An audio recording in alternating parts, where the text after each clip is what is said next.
This particular program is pertaining to Homeland Security that has been in existence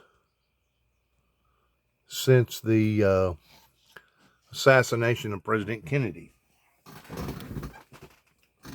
These are the very people that secretly did not want my story to be told to the American people based upon the content of the story and based upon the fact that so many of them are of the devilish form, that they did not want Bible prophecy to ever come into existence to begin with.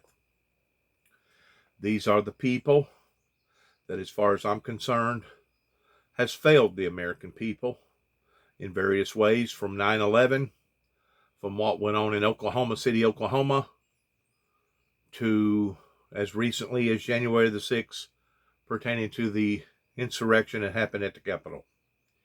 I want you to listen to just a little bit of this particular program because it speaks in depth about how dirty that Secret Service actually is.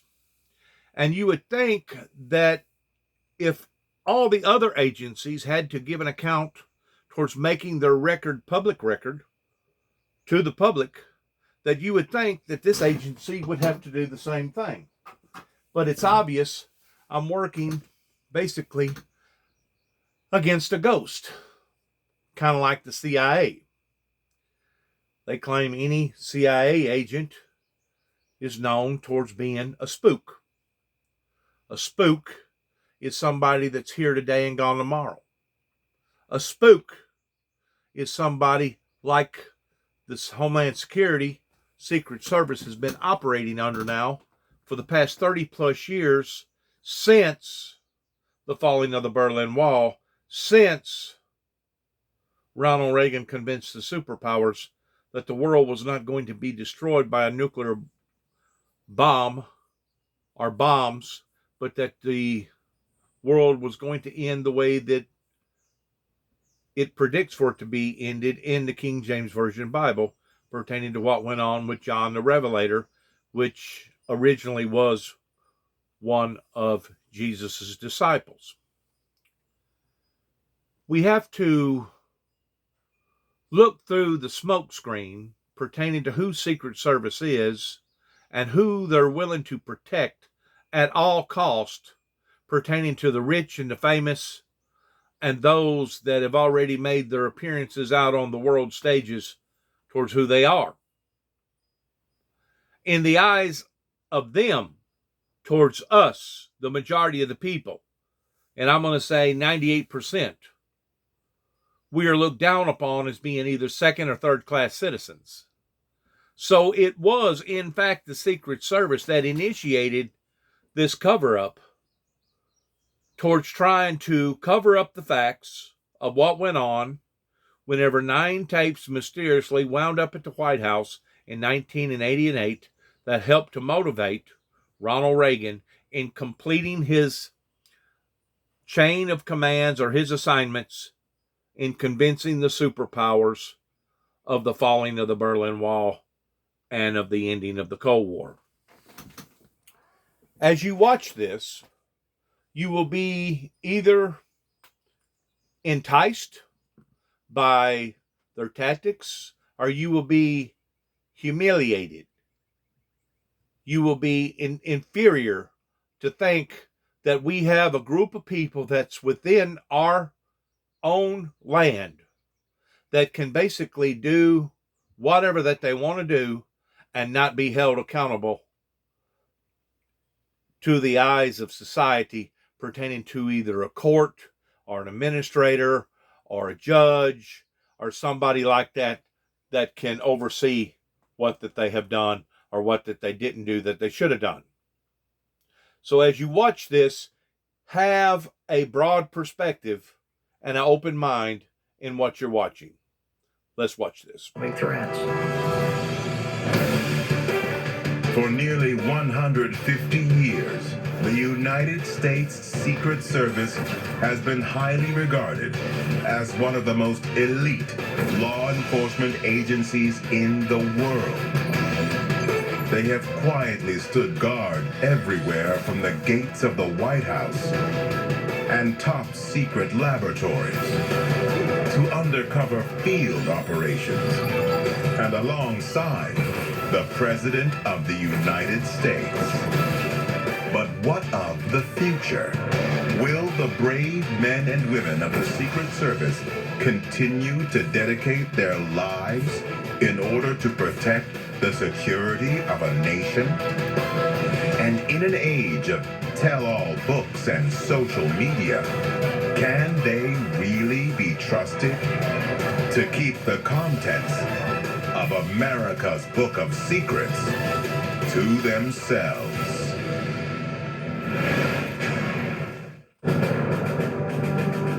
It is America's most powerful police force, an elite team of special agents secretly patrolling the nation and the world. Its mission is a matter of public record, but its tactics are classified. Locked safely inside the FBI's Washington, D.C. headquarters are confidential files, encrypted hard drives, and secrets. Secrets so covert. It is an institution that is built on and filled with secrets. So clever. The capability of the government to surveil people and monitor activity. It's tremendous. So cunning. They will stage a phony traffic accident, or they'll have a police officer stop them. That they must be kept hidden from the public. Robert Hansen sold secrets that cost lives. The United States has probably never had a more dangerous spy. There are those who believe in the existence of a book. A book that contains the most highly guarded secrets of the United States of America. A book whose very existence is known to only a select few. But if such a book exists, what would it contain? Secret histories? Secret plans? Secret lies? Does there really exist America's Book of Secrets?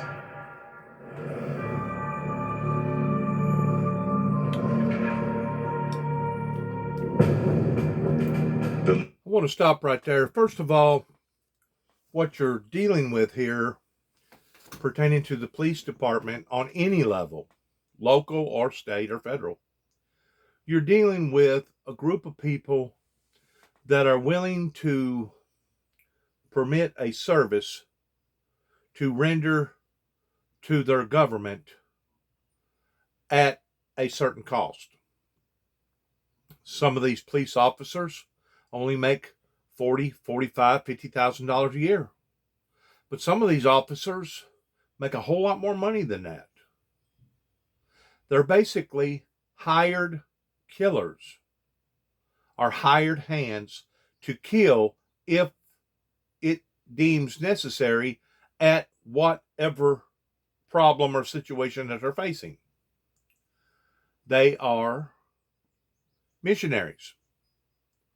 Not mercenaries, but missionaries. Everything that they do because they make profit off of it.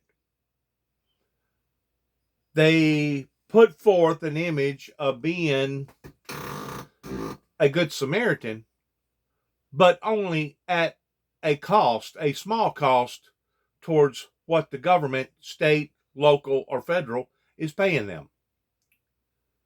The work that I have done has been constantly all free.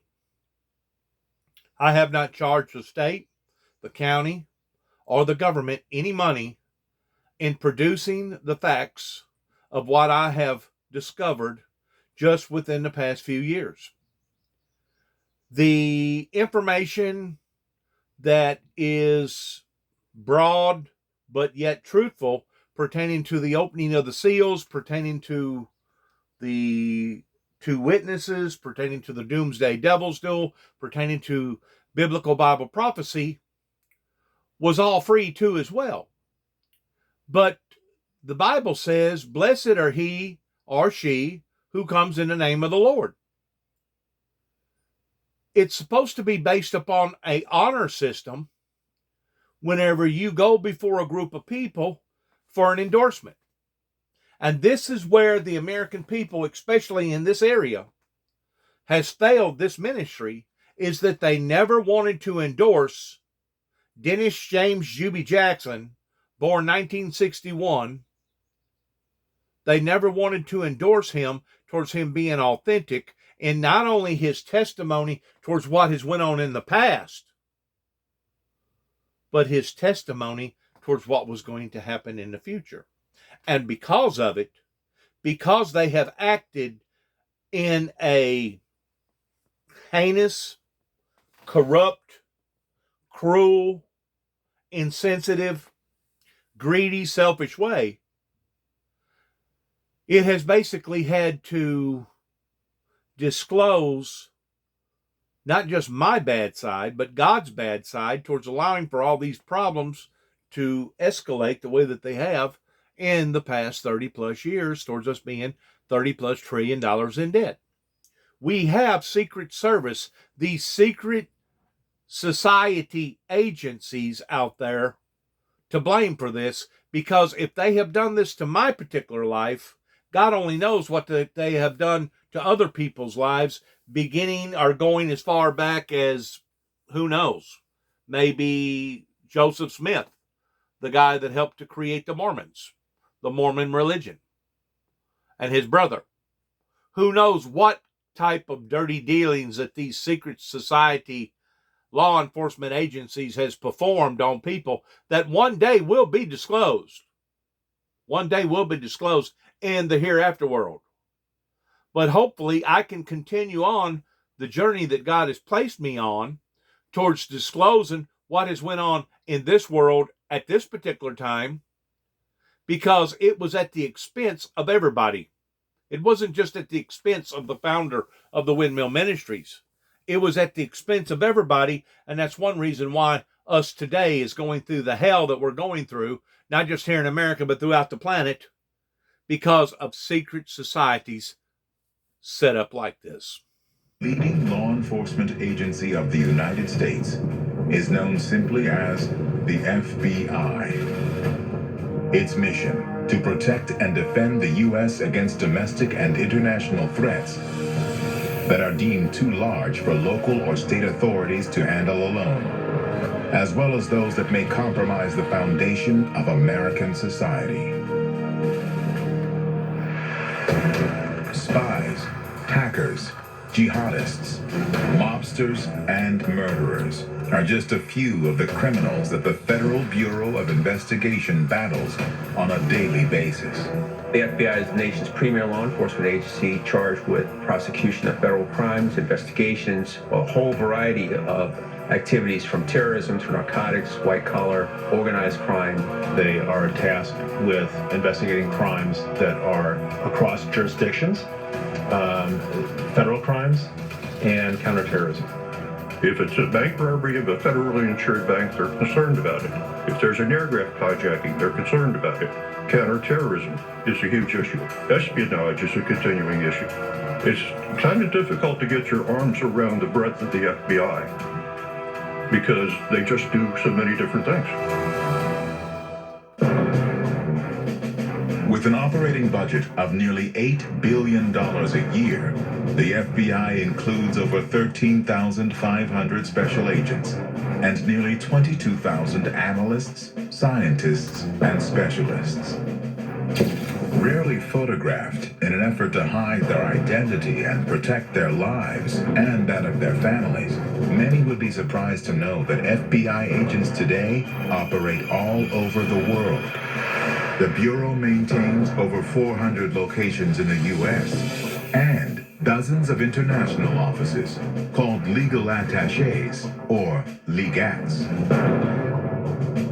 Under J. Edgar Hoover as the first federal law enforcement agency, it began dealing with crimes that were state to state. Over the last couple of decades, it has morphed into what I would argue is the world's first global police force, an agency that has hundreds of agents posted to more than 80 countries overseas every single day. Anytime a terrorism crime or a kidnapping happens to an American anywhere in the world, the FBI responds. There is now, out of the National Counterterrorism Center, a 70-person unit and 5 teams to chase leads on sleeper cells anywhere in the world. The public has no idea what role we play on the international stage, particularly as it relates to investigations. When things happen around the world, almost irregardless of country, the FBI is going to be there first. On May 2nd, 2011, FBI forensic agents were included in the covert raid on Osama bin Laden's compound in Abbottabad, Pakistan. The world watched and wondered, had bin Laden really been found? And how did the U.S. gather the evidence it needed to positively identify the remains of America's most wanted terrorist? Because of the FBI's capacity to collect and process information, they're always first on the ground. You can bet that if there's an incident that involves evidence collection and has terrorism involved, and particularly if the United States has a nexus to it, the FBI is there. You can only excavate a scene once. You get one chance to get it right, because once you move something, that's not the way it was. You've changed history, so you have to be meticulous. But while the FBI's mission is clear, the methods used to protect the U.S. and its citizens often remains top secret. If there was a book about America's secrets, the FBI's chapter would be one of the longest and richest in the country. And I also want to weigh in by saying this, that there's no doubt whenever you're doing this type of work that needs to be done towards catching the bad guy, you can't all the time disclose your methods, your secrets, and your people, because if you do, it will weaken the industry even that much more pertaining to them being able to work effectively out in the field. So there's no doubt, I realize why certain agencies, not just the FBI, not just the Homeland Security, but the U.S. Marshals, state police pertaining to various states around, and in some cases even local police, that there's reasons why that they have to act and do things in secret form. But whenever they deliberately attack an innocent person towards assassinating their character the way that they have with myself, beginning in 1983, right over here in a little town called Kenton, Tennessee, pertaining to their friendly mayor by the name of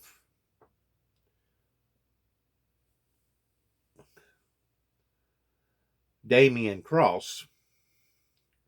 When you have people that's supposed to be professionals, the experts, that are attacking the good people, the righteous people, or the people that's trying to be righteous, then you have a corrupt society that leans more towards the dark part of their occupation than the light part of their occupation.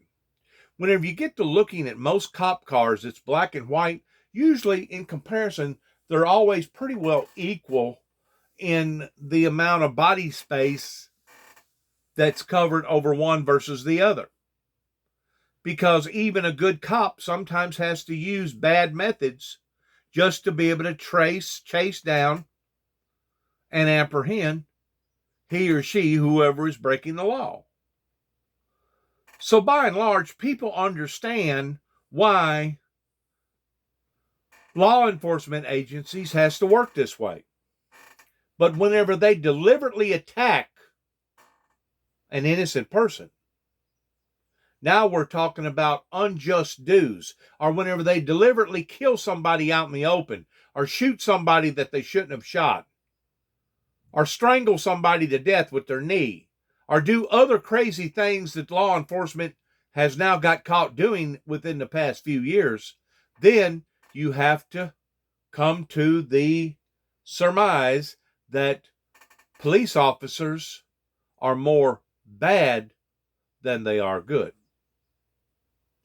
There are a lot of things the FBI has to do that it has to keep secret. The FBI keeps a lot of secrets, and we do it to keep the nation safe. But is there a limit on how far the FBI can and should go to combat crime?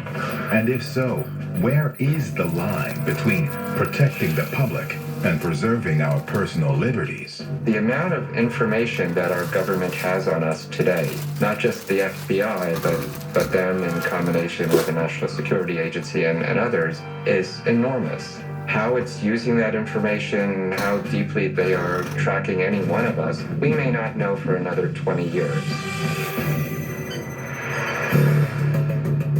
Today, the FBI's most closely guarded secret is a special unit of highly skilled undercover agents who conduct covert human intelligence operations. Known as the Tactical Operations Division, or TAC-Ops, these units include hostage rescue and crisis negotiation teams and Regional Special Weapons and Tactics, or SWAT teams. The TAC Ops division of the FBI are the people that you've never heard of. They're the secretive side of the FBI that are responsible for surveillance and sort of spying on the people the FBI is investigating. The FBI's biggest secret is how it breaks into homes and offices to plant bugging devices without the agents being caught and shot as burglars. Basically, you have to defeat the lock and alarm systems. Whether it's a car, whether it's a house, whether it's an office building, doesn't matter. We've got people that are very good at doing that. Usually about 10 agents will be involved on the actual break-in, and each will have a different task. One person will make sure that everything is put back in place. They'll take photographs of everything beforehand. If they move a chair, they'll put a tape where the chair was, and they bring their own dust in case they disturb any dust on a coffee table or a desktop. They will replace that dust with their own dust. Let's say they have to drill into a wall. They bring their own very high-tech small vacuum cleaner to clean up any sawdust. If a target is spotted returning to their location earlier than expected, agents are in place to divert them. They will stage a phony traffic accident, or they'll have a police officer stop them and give them a ticket, or they will open a fire hydrant in the area so nobody can go back. In one case, the FBI created a party on a yacht. They had knockout gorgeous FBI female agents go to the yacht and have a party for these individuals who are involved in political corruption. And while the party was going on, TAC Ops put the bugs in their offices. In certain situations, undercover agents will enter the premises while the target is on site. Using various disguises and characters, skilled agents can secretly plant a listening device right underneath the target's nose. Let's say they want to... Or there's people that's indirectly linked to various law enforcement agencies that dress and look just like everybody else. They drive a regular car, they wear regular clothes, and they are basically spies for these agencies that may be working in the same area that you're working in. They may be at the weight room, at the exercise place where you're exercising. They may be in a church. They may be in the library. They may be working for the city, or they may just be somebody that's associated with a cable network that has an opportunity of going in various people's homes and hooking up their cable service. These people, by and large, has good incentives, motives, but from time to time, they mess up. And from time to time, they try to cover up their mess up so that no one will know their mistake. Kind of like the George Floyd deal. You know, if there wasn't such thing as video today pertaining to cameras being everywhere on these phones, George Floyd's death may have very well went unresolved, like probably hundreds, if not thousands, before George Floyd has went unsolved. The police out there has to be aware that this monster that they have created is now coming back to haunt not just the public, but haunt themselves, pertaining to these tactics that they're now not only using, but being disclosed as being used. So whenever it comes to the rubber meeting the road, it has taken a period of 30-something years before I could step out into the eyes of the general public with my proof at hand to be able to verify my story because of the technology that is there on my behalf or anybody's behalf, especially if you have been victimized, dehumanized, demonized, the way that the founder of the Windmill Ministries has. Once more, the general church community, the so-called church community in these areas have failed to render their services on a honor system to where if I shake your hand, you'll shake mine. If I pat you on the back, you're going to pat me on the back, as far as endorsing the founder of the Windmill Ministries.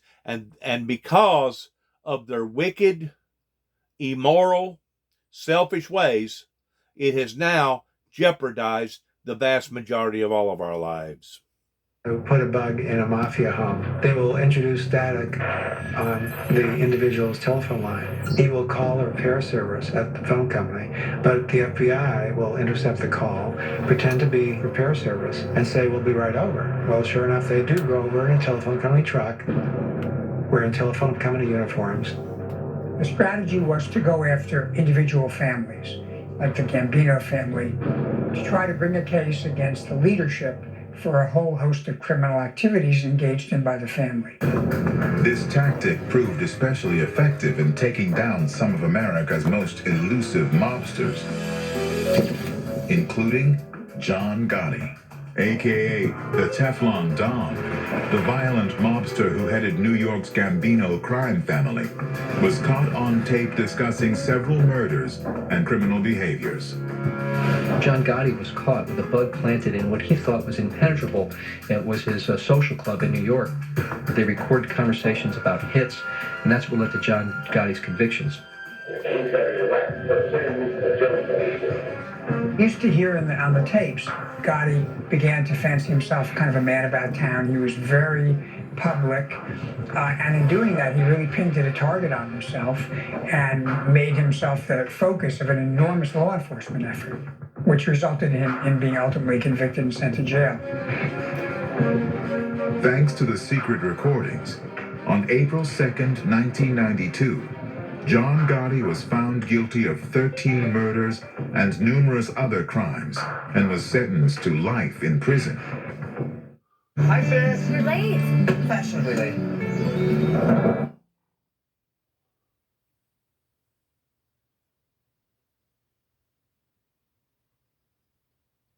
Origin can be a no. How deeply undercover are these ghosts? Are their identities only kept secret from the public? Or are they also hidden from the FBI's own special agents? And how exactly do they covertly conduct their observations without being detected? The FBI's ghosts are part. You got agencies that are spying on people every day. You got headhunters, people that has broken away from various law enforcement agencies that pay people pretty good money just to go find these people wherever that they was last located at, towards the last warrant or last place that they was known of living, that are there to assist and arrest and move on to the next victim. You have this underground network that is constantly working, regardless whether it be somebody that failed to pay child support in Kentucky that lives now in the state of Wyoming, or somebody that is known of fraud that frauded the insurance company out $1 million. You've got constant surveillance going on various people's lives, and 98% of the time, they need to be. They need to be under surveillance because these are the people that are trying to do stuff that is considered unwitty or illegal. Where would we be if we didn't have these agencies that work this way? We would basically be taken over by the crime figures. But whenever it reaches the point that the people that's supposed to be delegating the law, that they themselves are breaking the law in using such harsh tactics, and I'm just going to go back to Mark Kama, to how the FBI was planting guns on a group of people that was narrow-minded to begin with, that was basically thinking that the sky was fixing to fall, towards being a bunch of preppers. They was selling them guns, the same type of guns on the Fast and Furious, knowing that they wasn't paying a certain tax. They entrapped them. That way they could get a warrant from the judge, a no-knock warrant, and land on the premises and arrest every one of them, especially David Koresh. The bad thing about it is the FBI had been spoilt pertaining to their endeavors, and rather than them back away and try it again on another day, they went ahead and pursued it, and because they was laying wait for them, that's what started the 51-day standoff down in Mount Carmel, Waco, Texas. Authorities knew 2 years prior to the explosion, on the day, that whenever the Oklahoma building was blown up pertaining to Timothy McVeigh, they knew that there was all kinds of detonators found in the lower part of the basement. But there was no reasonable explanation why. And because everybody was looking at one particular person with Timothy McVeigh in the Ryder truck, the professional people, the experts in Oklahoma City, Oklahoma, did not reveal the truth, the whole truth, to the citizens of Oklahoma and to the people here in America. They was hiding the truth from the majority of us. And because of it, now we're seeing the penalty of that, towards seeing various things going up and down the road that probably shouldn't be going up and down the road, probably should be cut in half and hauled off the road. But as we're watching this, realize that these are very, very serious matters of serious times that now is jeopardizing most all of our lives. Part of the secretive surveillance teams who most special agents don't even know who these people are. I can't tell you too much about how an SSG operative does what they do. A lot of that is classified, and that would get me in a lot of trouble. But they're 100% undercover, and so they are doing covert work to catch spies and terrorists. I was an investigative specialist. I was a ghost.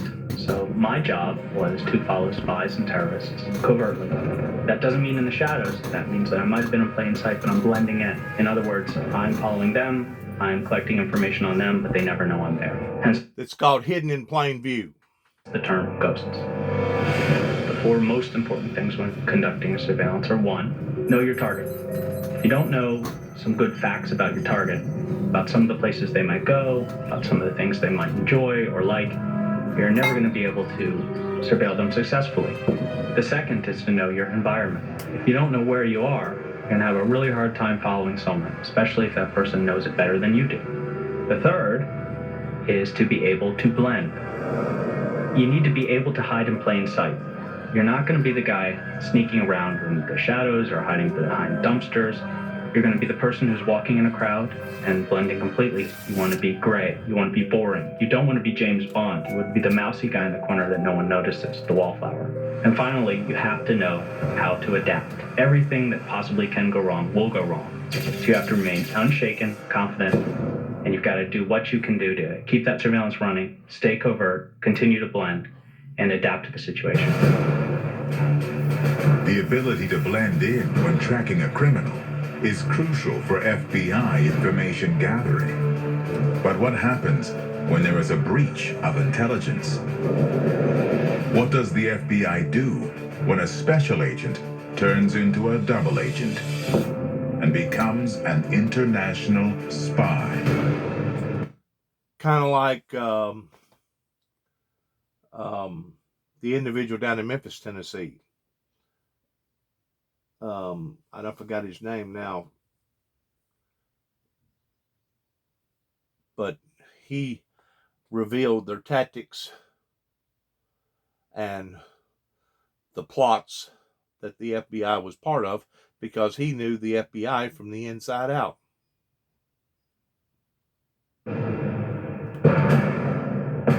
On June 27, 2010, FBI agents arrested 10 members of a Russian spy ring that operated in Massachusetts, Virginia, and New York.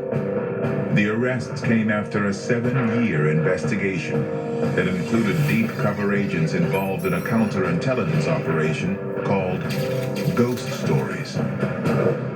The FBI used a variety of different surveillance techniques. Everything from fixed surveillance cameras down to videos and microphones hidden in backpacks that they would set up in cafes. Among the spies taken into custody was Russian national Anna Chapman, a fashionable 28-year-old the media dubbed a modern-day Mata Hari. The FBI claimed that neither Chapman nor her co-conspirators were an immediate threat to U.S. security. Could the arrest that day have been designed to serve a more secret purpose? Weeks after the arrests, the U.S. traded the Russians for 4 operatives being held on spy charges in the former Soviet Union. One of the 4 men handed over to the U.S. was Alexander Zaporozhsky. Many believe Zaporozhsky secretly helped take down a rogue FBI agent who committed one of the worst security breaches in U.S. history. They knew that there was a traitor somewhere. So the FBI started looking at sources that could give us information that would lead us to this traitor in our midst. And they found one who provided a folder of information from Russia that had some evidence that led to Robert Hanssen. Robert Hanssen is the most dangerous and deadly traitor the FBI has ever had.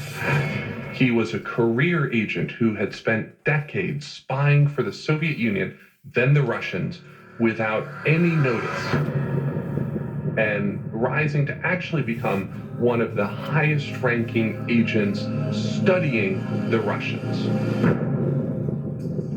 For 22 years, Hanssen had secretly supplied the Soviets and Russians with sensitive information on U.S. security, as well as intelligence on KGB agents working for the Americans. The Soviets...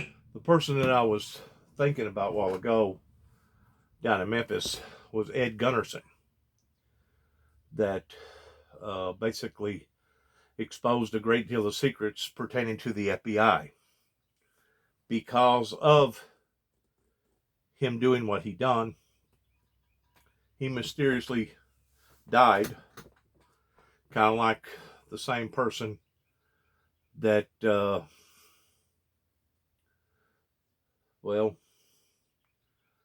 there's been other people that has mysteriously disappeared or mysteriously died that was no reasonable explanation for their deaths. Just like the individual that they had in jail a couple of years ago that they claim hung himself. Osteen or whatever his name was. I'm pretty sure that that individual did not take his own life. The individual that created The Pale Rider Cometh was caught down in Florida, supposedly had shot himself in the head, committing suicide, but yet now there was no residue on either hand pertaining to gunpowder. So whenever you step out into the eyes of the general public and you start damaging or possibly damaging people's careers in what that they have been involved in, regardless whether it be a local agency or a judge or a federal agency or a federal judge or Homeland Security or the U.S. Marshals or the Texas Rangers. Whenever you do this, you are basically putting your life on the line in regards towards mysteriously you could be caught down by the river somewhere with your automobile on fire and you be in it. Because if you think that this government that we're under works above the board in every case, you've been misled from the get-go to begin with.